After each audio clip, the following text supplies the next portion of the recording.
number of Kuwaiti lawmakers have presented a draft bill proposing a quota system for employing foreigners as one way to redress the demographic imbalance in the country. According to the proposed quota system, the number of Indian workers should not exceed 15% of the overall Kuwaiti population, while those of Egyptian expatriates should stand at a maximum 10%. The authors of the draft said that the demographic imbalance in Kuwait has spawned problems in recent years, becoming more conspicuous and serious since the outbreak of the novel coronavirus. The state of Kuwait will enforce a 12-hour partial curfew from 6 p.m. to 6 a.m. starting Sunday as part of a 5-phase plan to gradually return to normal life. This step is part of a slew of measures to ease coronavirus-related restrictions. As per the new measures, mosques will reopen from Sunday in accordance with health guidelines and preventive measures. Suspension of Umrah trips remains in effect. The Saudi Ministry of Hajj and Umrah has confirmed as the kingdom is heading towards easing restrictions previously imposed to curb the spread of the new coronavirus. Millions of Muslims normally flock to holy sites in Saudi Arabia to perform the Umrah in the months that precede and follow the annual Hajj pilgrimage, which is due to begin in late July this year. Earlier this week, Saudi Arabia announced a phased plan easing virus-related restrictions to allow gradual return to normal life. The General Directorate of Passports said in a statement that tourist visas that expired due to the suspension of international flights in the wake of the outbreak of the coronavirus pandemic will be extended automatically free of charge for 3 months.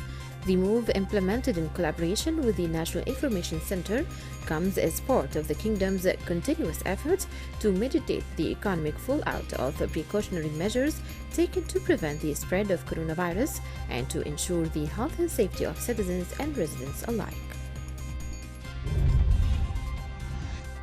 Saudi Arabia is currently conducting a study to examine the effect of sunlight, heat, and the weather on coronavirus. There has been a lot of debate on the effect of high temperatures and hot weather on the coronavirus in the scientific community. Researchers in France found that the coronavirus could survive exposure to high temperatures for prolonged periods, but that COVID-19 was deactivated when heated at a temperature of 92 degrees Celsius for 15 minutes. A fourth tanker loaded with gasoline sent from Iran entered Venezuelan waters as the first 3 prepared to discharge at the country's ports. Iran is providing up to 1.53 million barrels of gasoline and refining components to help Venezuela ease an acute shortage, the result of the near-complete lockdown in its refining network and new sanctions on its oil industry. Washington has criticized the arrangement as both OPEC nations are sanctioned. Lebanese lawmakers approved a law to remove banking secrecy rules in order to better fight rampant corruption that has pushed the country to the edge of economic collapse. The move opens the way for investigations into bank accounts of current and former officials such as cabinet ministers, legislators, and civil servants.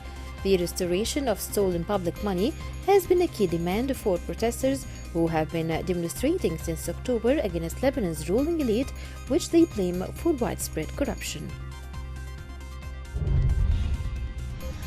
Israeli Prime Minister Benjamin Netanyahu said that Palestinians living in the Jordan Valley will remain in what he described as an enclave after Israel annexes the territory and will not be granted Israeli citizenship. The annexation of the Jordan Valley and the far-flung settlements would make it virtually impossible to create a viable Palestinian state alongside Israel, which is still widely seen as the only way to resolve the decades-old conflict. Under a coalition agreement reached last month, Netanyahu can bring his annexation plans before the government as early as July the 1st. The European Union prolonged for another year its sanctions against the head of the Syrian president regime and other top political officials, military officers, and business people over the continued crackdown on civilians in the conflict-torn country. The European Council headquarters of the 27 EU countries said in a statement that the sanctions would be extended until June 1, 2021, more than a decade after the conflict began, as the repression of the civilian population continues. The sanctions list now includes 273 people, including members of Assad's family, close associates, and top military brass, and 70 entities like organizations and companies. The Saudi government is expected to launch support initiatives to protect the kingdom's aviation sector, following a complete halt of activities over the past 2 months due to the outbreak of COVID-19. Experts in the Saudi domestic aviation stressed that the sector would recover significantly compared with many other sectors. The experts based their projections on the expected government initiatives, which seek to maintain the growth of the aviation sector in line with Vision 2030 that aims to benefit from the country's strategic location. Lebanon's Prime Minister Hassan Diab said that the presence of the international peacekeepers operating in the south, UNIFIL, is still necessary and urgent, reiterating Lebanon's commitment to implementing Security Council Resolution 1701 and maintaining the number of international forces without any amendment. He also stressed the importance of UNIFIL's continued coordination and close cooperation with the Lebanese army to prevent any confusion. Algeria said it would immediately recall its ambassador from France for consultations after the documentaries about the Iraq protest movement were aired on French public television. The Interior Ministry said the films, while seemingly spontaneous and under the pretext of freedom of expression, are in fact attacks on the Algerian people and its institutions, including the army. Citing the recurrent character of such programs on French public TV, it signaled out 2 documentaries broadcast on Tuesday by France 5 and the Parliamentary Channel. Former Turkish Prime Minister Ahmed Davutoglu, who heads the opposition Future Party, has claimed that President Recep Tayyip Erdogan's Justice and Development, or AKP, is on the verge of collapse. He was once among Erdogan's closest allies, has criticized a new presidential system that came into effect in 2018, abolished the office of the Prime Minister, and vastly increased Erdogan's powers.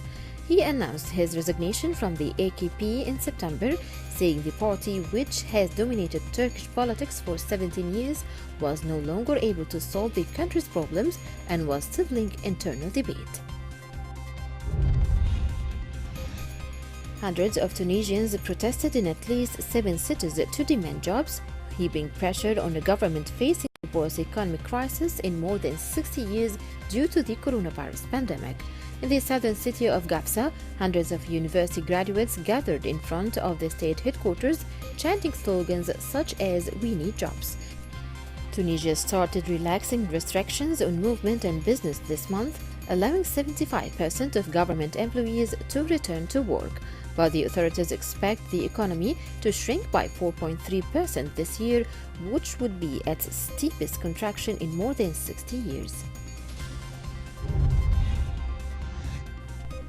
Sudan's former president Omar al-Bashir is in hospital with suspected coronavirus symptoms.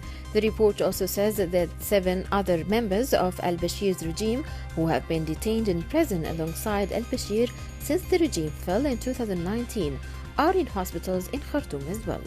3 of them have chronic conditions, 3 are confirmed COVID-19 cases, and al-Bashir and 1 other have suspected symptoms.